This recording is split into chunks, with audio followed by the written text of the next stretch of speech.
Түрлі жағдайлардың, соғыс апаттардың салдарынан бір-бірлерінен алыстап, жырақта қалып ажырап қалған туыстарды табыстыру үшін осы көркем есімді қайталаңыз.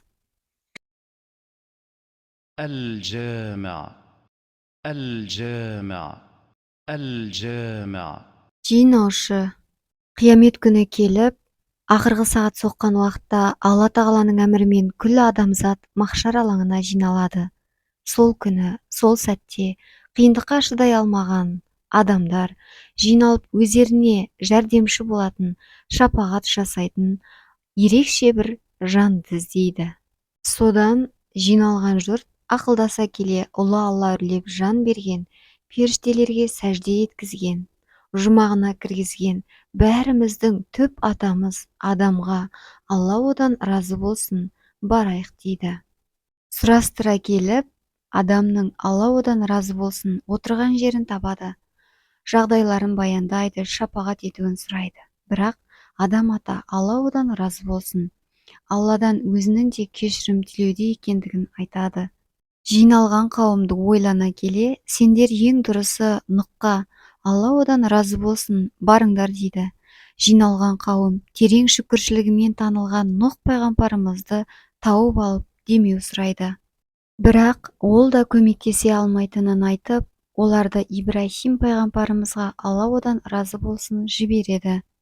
Адамдар Алланың досы болған Ибраһимге Алла одан разы болсын, үмітпен мүшкіл халдерін баяндап жәрдем сұрайды.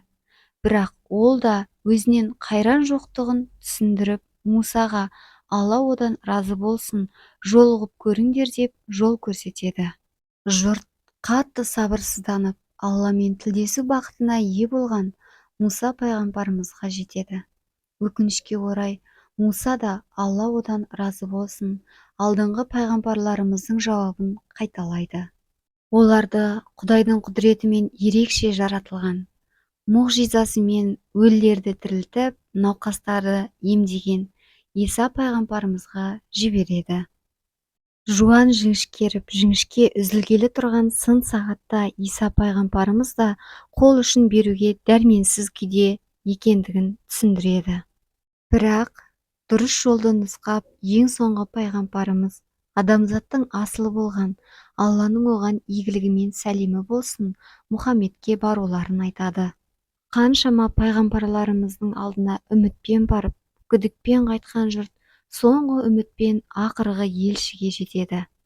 Уа, Алланың ақырғы елшісі, сенің өткен-кеткен барлық қателіктеріңді жаратушы Аллам алдын ала кешіргені бізге мәлім.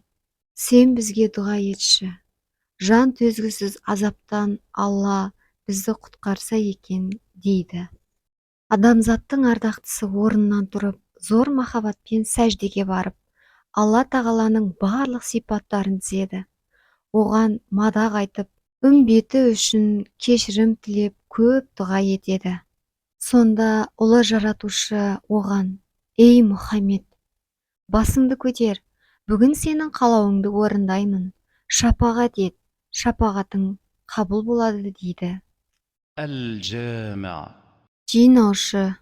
Түрлі жағдайлардың, соғыс апаттардың салдарынан бір-бірінен алыстап, жырақта қалып ажырап қалған туыстарды табыстыру үшін толық дәрет алып, сәске, яғни дұға намазын оқығаннан соң екі қолды жоғары көтеріп, осы көркем есімді 10 мәрте қайталау керек. Сондай-ақ жоғалып кеткен адамды не затты табу үшін мына дұғаны оқымақ ләзім. Уа Алла, адамдарды шүбәсіз болатұғын күнге, қиямет күніне бірін қалдырмай жинаушы, менің жоғалтқанымды әкеле көр.